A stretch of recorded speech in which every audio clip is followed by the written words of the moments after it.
Hey guys, what's up? It's me, Hank Plains today, and this is so far what I have of my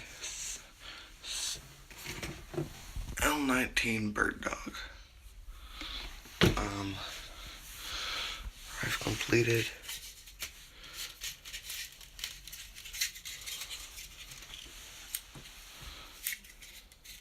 this section of the wing.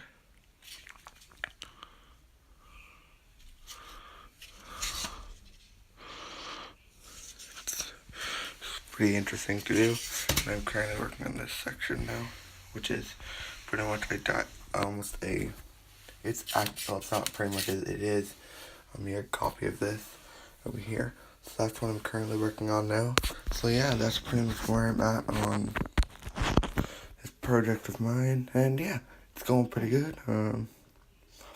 Here I have a list of parts I need to get for the electrical side of things, but this is just for the base structural part of it. Yeah, that's what I got so far. Yeah, thanks for watching, guys.